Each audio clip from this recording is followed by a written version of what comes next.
नमस्कार, स्वागत है आप लोगों का आपके अपने चैनल इको साइंस में। तो आज हम लोग को स्टार्ट करना है cell the unit of life में पार्ट नंबर 9। तो पिछले पार्ट में हम लोगों ने माइटोकॉन्ड्रिया क्लोरोप्लास्ट के बारे में पढ़ा। इस वाले पार्ट में हम लोगों को साइटोस्केलेटन और राइबोसोम के बारे में पढ़ना है, क्योंकि राइबोसोम बहुत ही छोटा टॉपिक है तो उसे अपन बाद में देखेंगे। तो इसके जो क्वेश्चन है वो हम लोग लास्ट लेक्चर न्यूक्लियस वाले में देख लेंगे, क्योंकि बहुत ज्यादा क्वेश्चन इसमें है नहीं। ठीक है, तो आपने करना है क्या है, एनसीईआरटी की रीडिंग और क्वेश्चन तो मैं कराऊंगा ही। तो सबसे पहले आज हम लोग स्टार्ट करते हैं अपना पहला टॉपिक, वो है साइटोस्केलेटन। तो साइटोस्केलेटन होता क्या है? तो एनसीईआरटी लिखती है cytoskeleton is elaborated network of filamentous proteinaceous structure present in cytoplasm. क्या होता है ये नेटवर्क होते हैं प्रोटीन के फिलामेंट की। प्रोटीन फिलामेंट का नेटवर्क होता है जो पूरे साइटोप्लाज्म में प्रेजेंट होता है। ठीक है, अच्छा, अब इसके तीन पार्ट होते हैं साइटोस्केलेटन के, microtubule, microtubule, microfilament, microtubule, microfilament और इंटरमीडिएट फिलामेंट। Intermediate filament. अच्छा, तो सबसे पहले हम लोग देख लेते हैं कि साइटोस्केलेटन का फंक्शन क्या होता है। तो फंक्शन इसका अगर आप देखोगे तो इसका पहला फंक्शन होता है सेल को शेप प्रोवाइड करना, मैकेनिकल स्ट्रेंथ देना और साथ में मोटिलिटी में इनका रोल होता है। क्या क्या रोल होता है इनका? सेल शेप, मोटिलिटी और मैकेनिकल सपोर्ट और स्ट्रेंथ, ये प्रोवाइड करता है साइटोस्केलेटन। ठीक है, तो साइटोस्केलेटन हुआ क्या? Elaborate network of filamentous proteinaceous structure present in cytoplasm. It consist of three parts, microtubule, microfilament, intermediate filament. Function क्या है इसका? सेल को शेप प्रोवाइड करना, मैकेनिकल स्ट्रेंथ देना, साथ में मोटिलिटी में रोल प्ले करना। ठीक है, अब इसके तीन पार्ट होते हैं, माइक्रोट्यूब्यूल, माइक्रोफिलामेंट और इंटरमीडिएट फिलामेंट। इनके बारे में एनसीईआरटी ने कुछ नहीं लिखा, लेकिन थोड़ी बातें हम लोगों को जाननी चाहिए रिलेटेड टू दिस। ठीक है, आइए अब हम लोग स्टडी कर लेते हैं about microtubule, microfilament and intermediate filament. तो देखिए, ये जो माइक्रोट्यूब्यूल होता है ये थिकेस्ट पार्ट होता है अमॉन्ग दिस थ्री। इन तीनों का सबसे थिकेस्ट पार्ट जो होता है वो माइक्रोट्यूब्यूल होता है, मतलब इनका डायमीटर सबसे अधिक होता है। माइक्रोफिलामेंट ये थिनेस्ट पार्ट होता है, इसका डायमीटर सबसे कम। और इंटरमीडिएट फिलामेंट का डायमीटर माइक्रोट्यूब्यूल और माइक्रोफिलामेंट के बीच में होता है, इसलिए इसका होता है इंटरमीडिएट फिलामेंट। ठीक है, तो सबसे पहले हम लोग लिखेंगे कि माइक्रोट्यूब्यूल जो होता है ये थिकेस्ट होता है, थिकेस्ट पार्ट होता है। माइक्रोफिलामेंट जो होता है ये थिनेस्ट होता है, डायमीटर की रिस्पेक्ट में बात कर रहे हैं। और इंटरमीडिएट फिलामेंट जो होता है इनका diameter in between microtubule MT and microfilament MF। इसे MF कर लो और इसे MT। तो माइक्रोट्यूब्यूल और माइक्रोफिलामेंट के बीच का डायमीटर होता है इंटरमीडिएट फिलामेंट का। अच्छा, माइक्रोट्यूब्यूल जो होता है वो ट्यूबुलिन प्रोटीन से बना होता है। किससे बना होता है? ट्यूबुलिन प्रोटीन से बना होता है। ठीक है, अच्छा, ये जो ट्यूबुलिन प्रोटीन है वो भी डायमर होते हैं, किसका? अल्फा और बीटा ट्यूबुलिन का। जितना याद करने की जरूरत नहीं है। थिकेस्ट पार्ट होता है, ट्यूबुलिन प्रोटीन से बना होता है। इनका रोल होता है मोटिलिटी में, साथ में क्रोमोसोम का सेपरेशन, सेल डिवीजन के टाइम पे ये माइक्रोट्यूब्यूल का ही फंक्शन होता है। अगर माइक्रोफिलामेंट की बात करें तो ये एक्टिन प्रोटीन के बने होते हैं, एक्टिन प्रोटीन के बने होते हैं। इनका मेन रोल मसल कॉन्ट्रैक्शन में देखने को मिलता है। ह्यूमन बीइंग में मसल कॉन्ट्रैक्शन का मेन रोल इनका होता है। अगर माइक्रोफिलामेंट का रोल मसल कॉन्ट्रैक्शन में है तो उसमें एक्टिन के साथ साथ, एक्टिन तो रहेगा ही, एक्टिन के साथ साथ मायोसिन प्रोटीन भी इन्वॉल्व रहता है। अब ये एक्टिन मायोसिन क्या होता है लोकोमोशन मूवमेंट में बताएंगे। ठीक है, अच्छा, ये जो इंटरमीडिएट फिलामेंट होता है इसका फंक्शन देख लो। इसका देख लेते हैं, सेपरेट क्रोमोसोम। ठीक है, इनका मेन रोल यही होता है, क्रोमोसोम का सेपरेशन। जो इंटरमीडिएट फिलामेंट होता है इसकी सबसे इंपॉर्टेंट प्रॉपर्टी क्या होती है कि प्लांट जीनोम में नहीं पाया जाता। The intermediate filament not found in plant genome, ये प्लांट जीनोम में नहीं पाए जाते हैं। एक और इंटरेस्टिंग प्रॉपर्टी, ये जो माइक्रोट्यूब्यूल और माइक्रोफिलामेंट होते हैं ना, ये रीअसेंबल और डीअसेंबल हो सकते हैं, मतलब कहीं पे खत्म हो सकते हैं फिर वापस असेंबली कर सकते हैं, तो रीअसेंबल और डिसअसेंबल कर सकते हैं। लेकिन इंटरमीडिएट फिलामेंट प्रोमिनेंट स्ट्रक्चर होता है, ये बार बार रीअसेंबली या डीअसेंबली नहीं कर सकता है। ठीक है, तो इंपॉर्टेंट प्रॉपर्टी था। थोड़ी थोड़ी बातें इससे रिलेटेड आपको पता होनी चाहिए, हालांकि एनसीईआरटी में इसके बारे में नहीं दिया हुआ है, ठीक है। एक और फंक्शन माइक्रोट्यूब्यूल का, कि माइक्रोट्यूब्यूल सीलिया और फ्लैजेला के बेंडिंग मूवमेंट को भी देखते हैं, ठीक है। तो it controls bending movement of सीलिया and flagella, ठीक है। तो सीलिया और फ्लैजेला के बेंडिंग मूवमेंट को भी माइक्रोट्यूब्यूल ही गवर्न करता है, ठीक है। सारी चीजें आपको जरूरी नहीं याद रखें, लेकिन आपको बेसिक आइडिया होना चाहिए इनके बीच का, ठीक है। माइक्रोट्यूब्यूल किससे बना होता है? ट्यूबुलिन प्रोटीन से, वो एक्टिन प्रोटीन से। अब हम लोग स्टार्ट करेंगे सीलिया एंड फ्लैजेला। आइए अब हम लोग स्टार्ट करते हैं सीलिया एंड फ्लैजेला। तो सबसे पहले सीलिया और फ्लैजेला होता क्या है? तो सीलिया फ्लैजेला हेयर लाइक आउटग्रोथ होता है प्लाज्मा मेम्ब्रेन का। तो सबसे पहले क्या होता है?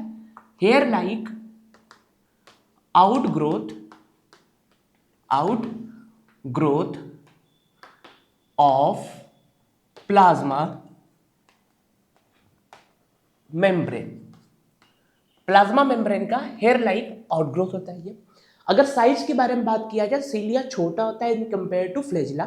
तो सीलिया जो है, या तो ये आइदर सेल मूवमेंट करा सकता है या सेल का मूवमेंट करा पाएगा, और सराउंडिंग फ्लूइड किस रिस्पेक्ट में? मूवमेंट रिस्पेक्ट में। या तो ये सेल का ही मूवमेंट करा सकता है या सराउंडिंग फ्लूइड का। और अगर फ्लैजेला का देखा जाए, फ्लैजेला, क्योंकि फ्लैजेला लार्जर होता है सीलिया से, बड़ा होता है सीलिया से, तो ये सेल मूवमेंट करा देता है, पूरा इंटायर सेल मूवमेंट करा सकता है, ठीक है। छोटी सी बात है, सीलिया और फ्लैजेला क्या hair like outgrowth of plasma membrane होते हैं। सीलिया की छोटा इन कंपेयर टू फ्लैजेला। तो सीलिया या तो सेल मूवमेंट करा सकते हैं सराउंडिंग फ्लूइड का, और फ्लैजेला इंटायर सेल मूवमेंट करा देता है, ठीक है। जब इसका इलेक्ट्रॉन माइक्रोस्कोपी देखा गया स्ट्रक्चर, तो पता चला कि सीलिया और फ्लैजेला जो होते हैं वो सराउंड होते हैं प्लाज्मा मेम्ब्रेन से। इनके कोर को एक्सोनिम कहा जाता है। क्या कहा जाता है? एक्सोनिम। चलिए इसके स्ट्रक्चर को हम लोग देखते हैं, फिर उसके बारे में समझेंगे हम लोग। तो सबसे पहले क्या पता चला कि इलेक्ट्रॉन माइक्रोस्कोपी से रिवील हुआ कि ये जो सीलिया एंड फ्लैजेला है are surrounded by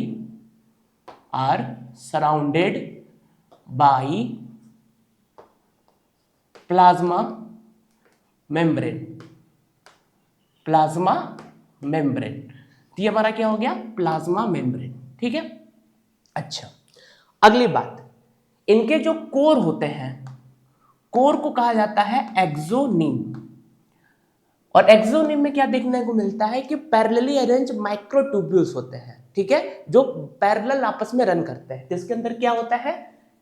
have number of microtubules, इनके पास नंबर ऑफ माइक्रोट्यूब्यूल्स होता है। अब इसके अरेंजमेंट को हम लोग देख लेते हैं एक बार। तो देखिए, सबसे पहले जब एक्सोनिम की बात करते हैं तो 9 पेरिफेरल माइक्रोट्यूब्यूल होते हैं जो डबलेट के फॉर्म में होते हैं। क्या बोला? देखो, ये सारे पेरिफेरल माइक्रोट्यूब्यूल है, तो गिने यहां से 1 2 3 4 5 6 7 8 9। तो 9 पेरिफेरल माइक्रोट्यूब्यूल हुए। तो लिखेंगे सबसे पहले 9 पेरिफेरल माइक्रोट्यूब्यूल, और 9 पेरिफेरल माइक्रोट्यूब्यूल है कैसे? सब डबलेट के फॉर्म में है, इन फॉर्म ऑफ डबलेट, ठीक है। तो 9 पेरिफेरल माइक्रोट्यूब्यूल हैं जो डबलेट के फॉर्म में है। सेंटर में आपको दिख रहे होंगे पेयर ऑफ माइक्रोट्यूब्यूल। क्या दिख रहे होंगे? Pair of microtubule. तो सेंटर पे क्या है? Pair of microtubule. दो है ना, दो को पेयर करते हैं, ठीक है। तो सबसे पहले क्या हुआ? पेरिफेरल में 9 डबलेट ऑफ माइक्रोट्यूब्यूल दिखा, सेंट्रल में पेयर ऑफ माइक्रोट्यूब्यूल दिखा। इसे हम लोग कहते हैं, क्या कहते हैं इसे हम लोग?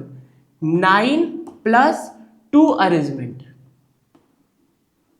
9+2 अरेंजमेंट। 9+2 मतलब क्या हुआ? 9 पेरिफेरल, 2 हुआ सेंट्रल माइक्रोट्यूब्यूल, ठीक है। 9 पेरिफेरल माइक्रोट्यूब्यूल, जैसे लिखेंगे 9 पेरिफेरल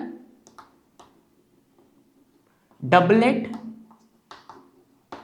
और 2 क्या हो गया? सेंटर में पास हुआ, तो सेंटर, ये समझ में आ गया 9+2 अरेंजमेंट क्या होता है। अब आगे हम लोग और स्ट्रक्चर इसके बारे में देखते हैं, क्या क्या है क्या क्या नहीं है। तब देखिए तो क्या हुआ, अब ये समझ में आ गया ना 9 और 2 का अरेंजमेंट कैसे होता है। अब बीच में देखो क्या है, ये जो सेंट्रल माइक्रोट्यूब्यूल है ये आपस में कनेक्टेड है थ्रू ब्रिज, ठीक है। ये क्या है, ये हमारा है ब्रिज, ठीक, पहली बात। दूसरी बात, सेंट्रल सीट सेंट्रल माइक्रोट्यूब्यूल को कवर किया हुआ है, ये हमारा है सेंट्रल सीट, सेंट्रल सीट।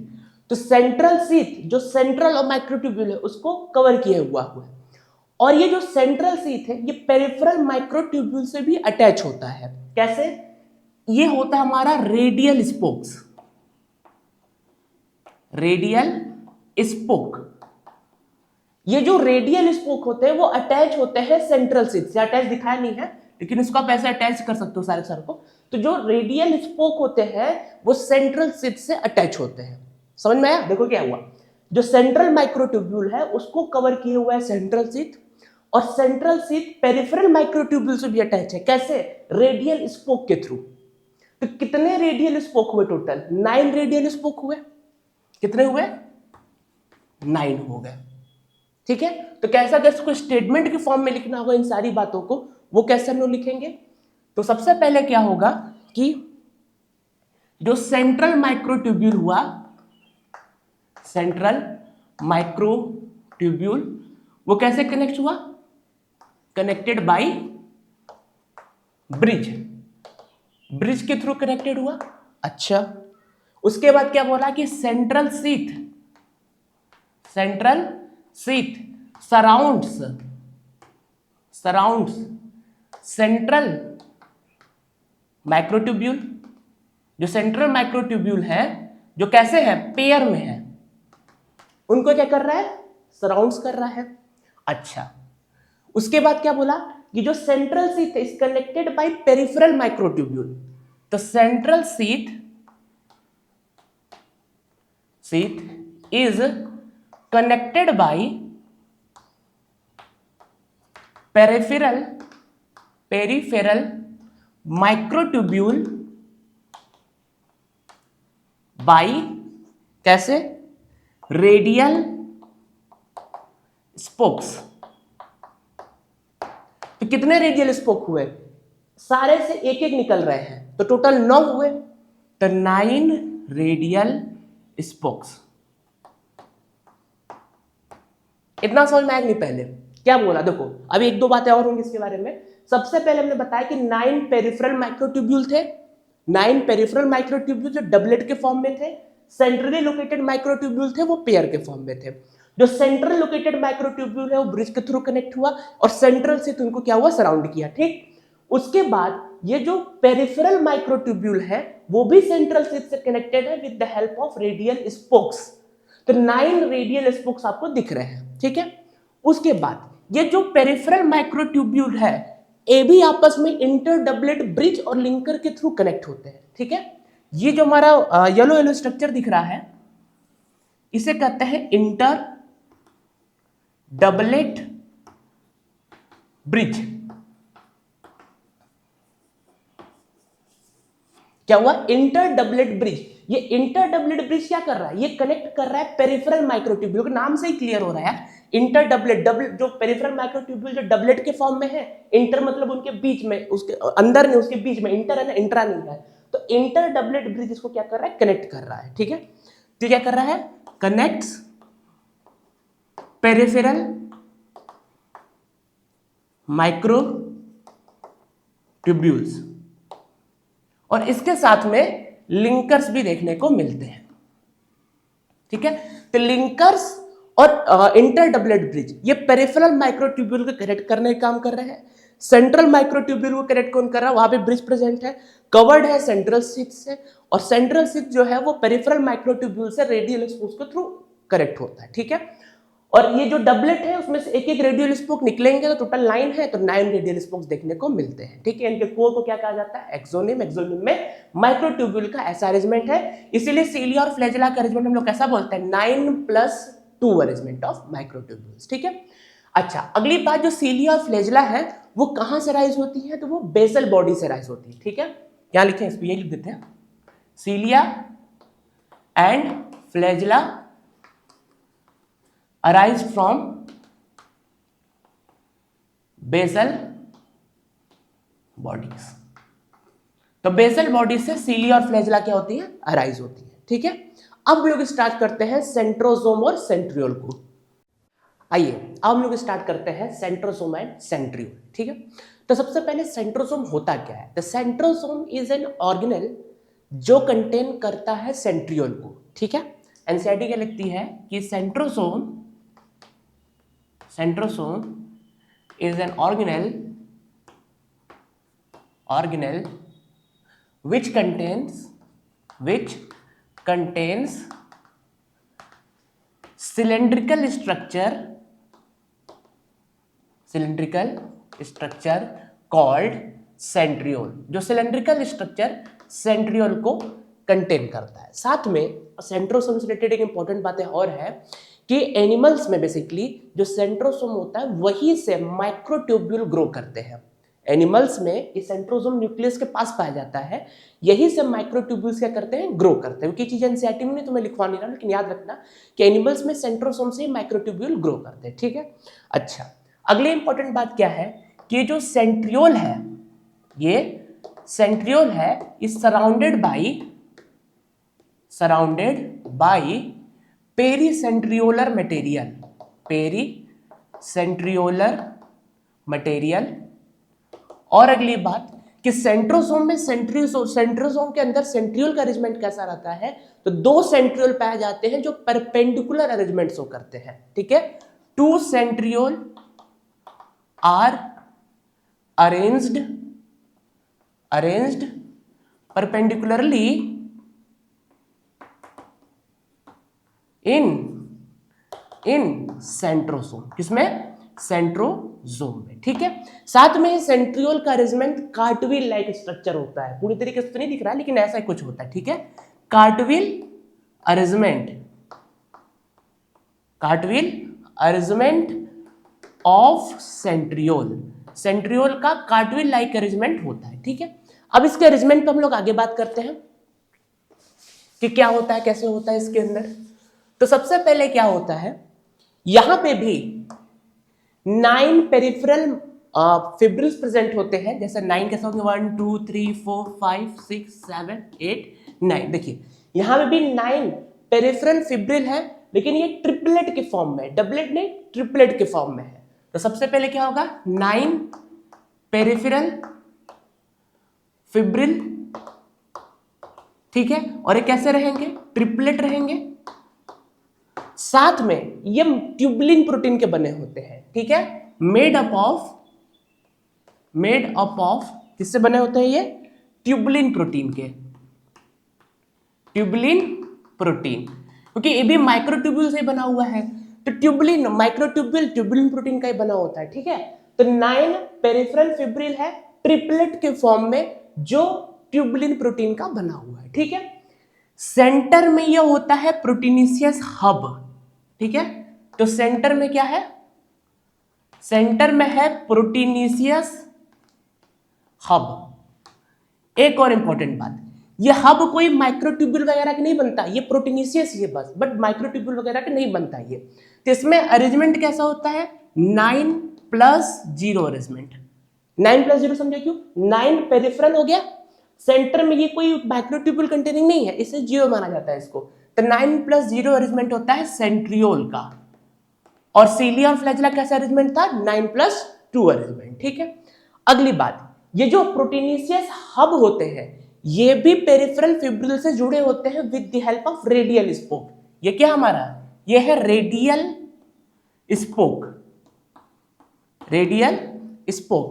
तो जो हब है is connected to peripheral fibril by radial spoke. ठीक है, अब बताओ मेरे को कि कितने रेडियल स्पोक होंगे इसमें? भाई 9 को कनेक्ट कर रहा तो 9 ही रेडियल स्पोक होंगे। ठीक है, तो ये भी 9 ही होंगे। ठीक, अच्छा, अब सेंट्रियोल के फंक्शन को हम लोग देख लेते हैं कि सेंट्रियोल का फंक्शन क्या होता है। तो फंक्शन ऑफ सेंट्रियोल, ये जो सेंट्रियोल होते हैं, सबसे पहले सीलिया और फ्लैजेला का बेसल बॉडी बनाना, साथ में स्पिंडल फाइबर का फॉर्मेशन करना। क्या करता है ये? बेसल बॉडी का फॉर्मेशन, फिर फर्दर क्या करेगा? बेसल बॉडी सीलिया फ्लैजेला को फॉर्म करेगा। अगला स्पिंडल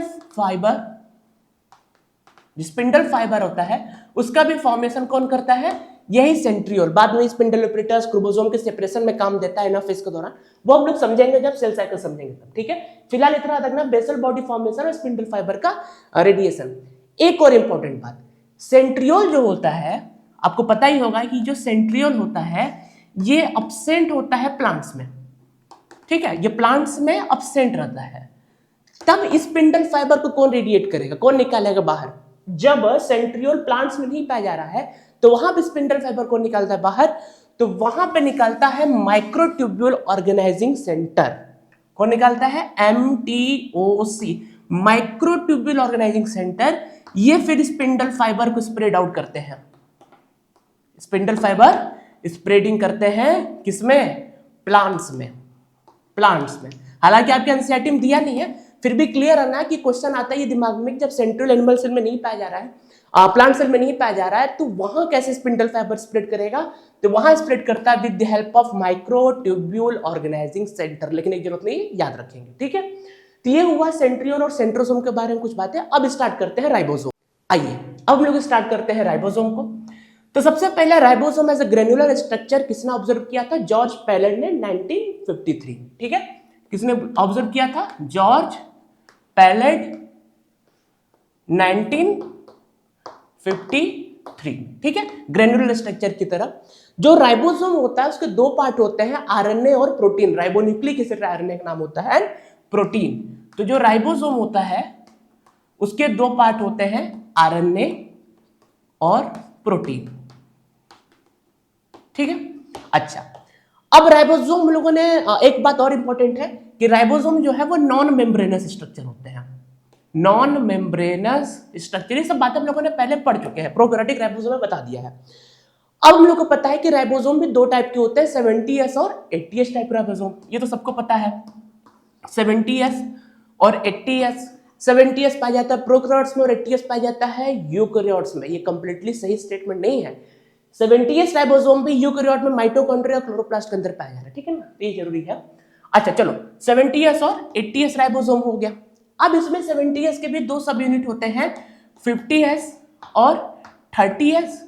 80S में दो सब यूनिट होते हैं, 60S और 40S। तो जो S होता है, S को बोलते हैं स्वेडबर्ग यूनिट, ठीक है, और इसको कहते हैं सेडिमेंटेशन कोफिशिएंट, जो इनडायरेक्टली मेजर होता है डेंसिटी और साइज का। क्या ये? इनडायरेक्टली मेजर ऑफ किसका? Density and size. यही रिलेटेड टू राइबोसोम, यही कुछ बातें इंपॉर्टेंट है, आपको सारा पता ही है। अब हम लोग स्टार्ट करते हैं समरी वाले पोर्शन को। आइए अब हम लोग स्टार्ट करते हैं समरी को। आज हम लोगों ने बहुत कुछ खास पढ़ा नहीं है, लेकिन हम लोगों ने पढ़ा सबसे पहले साइटोस्केलेटन। तो साइटोस्केलेटन क्या था? Elaborated network of filamentous proteinaceous structure present in cytoplasm, ठीक है। अब इसके तीन पार्ट थे, माइक्रोट्यूब्यूल, माइक्रोफिलामेंट और इंटरमीडिएट फिलामेंट। इसमें से सबसे थिक माइक्रोट्यूब्यूल, सबसे थिन माइक्रोफिलामेंट, और जो इंटरमीडिएट फिलामेंट था इनका डायमीटर इन दोनों के बीच में था। माइक्रोट्यूब्यूल किससे बना था? ट्यूबुलिन प्रोटीन से बेसिकली। और जो माइक्रोफिलामेंट था वो एक्टिन था, लेकिन अगर मसल कॉन्ट्रैक्शन में काम आ रही होगी, इसमें मसल कॉन्ट्रैक्शन के साथ में जो माइक्रोफिलामेंट होता है वो साइटोप्लाज्मिक स्ट्रिंग में भी देखने को मिलता है, ठीक है।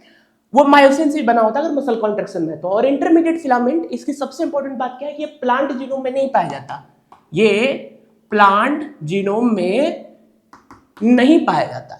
अगली बात, ये जो माइक्रोट्यूब्यूल और माइक्रोफिलामेंट है ना, ये रीअसेंबल डीअसेंबल कर सकते हैं अपने यूनिट को ऐड करके या घटा के। इंटरमीडिएट फिलामेंट प्रोमिनेंट रहता है, ठीक है। ये बातें थी कुछ इनसे रिलेटेड। उसके बाद फिर हम लोगों ने देखा सीलिया और फ्लैजेला को, सीलिया और फ्लैजेला को, ठीक है। और एक बात और, ये जो माइक्रोट्यूब्यूल होता है वो सीलिया और फ्लैजेला के बेंडिंग मूवमेंट को भी दिखता है, ठीक है। साथ में सीलिया और फ्लैजेला हमने क्या बताया कि हेयर लाइक आउटग्रोथ होते हैं प्लाज्मा मेम्ब्रेन की, ठीक है। प्रोकैरियोटिक सीलिया फ्लैजेला का स्ट्रक्चर बहुत अंतर होता है कंपेयर टू यूकैरियोटिक सीलिया फ्लैजेला, उसे पहले बता दिया मैं। उसके बाद ये जो सीलिया फ्लैजेला का अरेंजमेंट था, क्या बताया मैंने, उसके कोर को एक्सोनेम कहते हैं और उसमें 9+2 अरेंजमेंट देखने को मिलता है। 9+2 अरेंजमेंट क्या था कि 9 पेरिफेरल माइक्रोट्यूब्यूल था डबलेट के फॉर्म में, 2 सेंट्रल माइक्रोट्यूब्यूल थे, उसके बाद वो ब्रिज कनेक्टेड थे, सेंट्रल शीथ था, रेडियल स्पोक था, इंटर डबलेट ब्रिज और लिंकर था। इतने सारी चीजें हम लोगों ने देखा था जब सीलिया और फ्लैजेला का अरेंजमेंट देखा। साथ में बताया कि सीलिया छोटे होते हैं फ्लैजेला से, तो यह सराउंडिंग फ्लूइड का मूवमेंट कर सकती है सेल का, और फ्लैजेला जो होते हैं इंटायर सेल का मूवमेंट करा सकते हैं, ठीक है। उसके बाद फिर हम लोगों ने देखा सेंट्रोसोम, सेंट्रोसोम और सेंट्रियोल। तो सेंट्रोसोम एक ऑर्गेनेल था जहां से सिलेंड्रिकल स्ट्रक्चर सेंट्रियोल प्रेजेंट था। साथ में ही एनिमल सेल में बेसिकली क्या होता है, सेंट्रोसोम न्यूक्लियस के पास प्रेजेंट होता है, तो यही सब माइक्रोट्यूब्यूल ग्रो करते हैं, ठीक है। अगली बात, ये जो सेंट्रियोल है, 2 centrioles around inside the centrosome present होते हैं जो परपेंडिकुलरली अरेंज होते हैं, कुछ इस फॉर्म में, ऐसे कुछ आपको दिखेंगे, ठीक है। उसके बाद सेंट्रियोल फिर अरेंजमेंट कैसा था सेंट्रियोल का, तो सेंट्रियोल का अरेंजमेंट था 9+0 अरेंजमेंट। 9+0 अरेंजमेंट में क्या था, जैसे यहाँ पे डबलेट था, डबलेट प्रेजेंट था, जो पेरिफेरल था वो डबलेट था, यहाँ पे पेरिफेरल फिब्रिल कैसा होगा, ट्रिपलेट के फॉर्म में प्रेजेंट होगा, और वो tubulin protein, microtubule tubulin protein से ही बना होगा, सीधी सी बात है। यहाँ पे सेंट्रल माइक्रोट्यूब्यूल भी पाया जा रहा था, लेकिन यहाँ पे प्रोटीनेसियस हब था, तो वहां पे 9+1 मत कर देना, क्योंकि हब प्रोटीनेसियस है, कोई माइक्रोट्यूब्यूल का नहीं बना होता, ठीक है। इसलिए वहां पे 9+0 का अरेंजमेंट हो गया इनसाइड द सेंट्रियोल, और 9+2 अरेंजमेंट हो गया सीलिया और फ्लैजेला। एक बात और, सीलिया और फ्लैजेला जो है ये भी ट्यूबुलिन प्रोटीन से बना होगा, कि माइक्रोट्यूब्यूल है तो ट्यूबुलिन प्रोटीन से बना होगा। फिर क्वेश्चन आता है कि डाइनिन प्रोटीन क्या होता है। डाइनिन प्रोटीन यूज होता है सीलिया और फ्लैजेला के बेंडिंग मूवमेंट के लिए। जो सीलिया और फ्लैजेला है, अगर इनका बेंडिंग मूवमेंट भी होता है, तो इनके बेंडिंग मूवमेंट के लिए डाइनिन प्रोटीन यूज होता है, ठीक है। लेकिन अगर स्ट्रक्चर वाइज बात करेंगे तो ये भी ट्यूबुलिन प्रोटीन का ही बना होगा, ठीक है। जिसको भी लिखना नहीं है, बस इसे याद रखना कि डाइनिन प्रोटीन है तो बेंडिंग मूवमेंट के लिए डाइनिन प्रोटीन होता है, जो मूवमेंट कराने के लिए काम आता है। बने होते हैं बेसिकली ये भी ट्यूबुलिन प्रोटीन से और ये भी ट्यूबुलिन प्रोटीन से, ठीक है। अब हम लोग अगले लेक्चर में स्टार्ट करेंगे न्यूक्लियस, और ये हमारा अगला लेक्चर जो होगा सेल यूनिट ऑफ लाइफ का लास्ट लेक्चर होगा। Thank you.